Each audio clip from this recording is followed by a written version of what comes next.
సోదరుడు యువజన కాంగ్రెస్ అధ్యక్షుడు మిత్రుడు శరణ్ గౌడ్ గారిని మాట్లాడవలసిందిగా కోరుతా ఉన్నాను.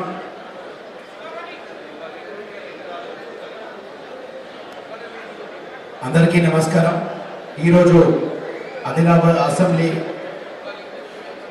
నాయకులు కార్యకర్తల సమావేశానికి ఇచ్చేసిన వేదికపై ఉన్న పెద్దలకి, అలానే కాంగ్రెస్ పార్టీ ఊపిరిగా కాంగ్రెస్ పార్టీ ఒక నమ్మకంగా బతికే కార్యకర్తలందరికీ కూడా, నాయకులందరికీ కూడా నా యొక్క నమస్కారాలు.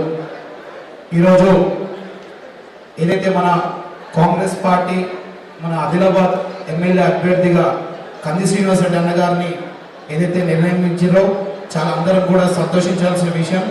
ఎందుకంటే ఒక యువకుడు ఈ రోజున్న మూమెంట్లో ఒక యువకుడు అయితేనే మనకు కొట్లాడగలుగుతాడు, యువకుడు అయితే ప్రతి గ్రామాల్లో తిరిగి మనకు సేవ చేయగలుగుతాడు. నిజంగా మనం ఇది అదృష్టంగా భావించి మనం అందరం కూడా ఈరోజు కాంగ్రెస్ పార్టీ ఏదైతే 6 గ్యారెంటీలు ఉందో దాన్ని ప్రతి ఒక్క డోర్ టు డోర్ తీసుకెళ్లి దాన్ని వివరించాల్సిందిగా నేను కోరుకుంటూ, ఎందుకంటే మనము ఏదైతే ఒక కేసీఆర్ ఈ టీఆర్ఎస్ ప్రభుత్వం చేస్తున్న ఏవైతే అవినీతిలు కానీ ఏం చెప్పే అవసరం లేదు, ప్రజలే మనకు చెప్తారు ఈ చేస్తున్న ఏదైతే టీఆర్ఎస్ అవినీతిని. కాబట్టి మన 6 గ్యారెంటీలు మాత్రమే మనం తీసుకెళ్తే సరిపోతుంది. కాంగ్రెస్ ప్రజలందరూ కూడా మనం ఓటు వేయడానికి సిద్ధంగా ఉన్నారు. కాబట్టి మనము అన్నని భారీ మెజార్టీతో గెలిపించాల్సిందిగా నేను ఒక కోరుకుంటున్నాను. మేము అందరం కూడా పనిచేయడానికి సిద్ధంగా ఉన్నాం.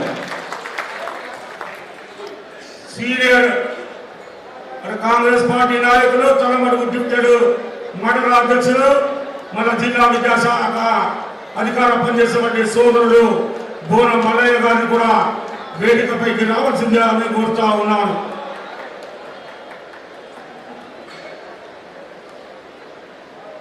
ఇప్పుడు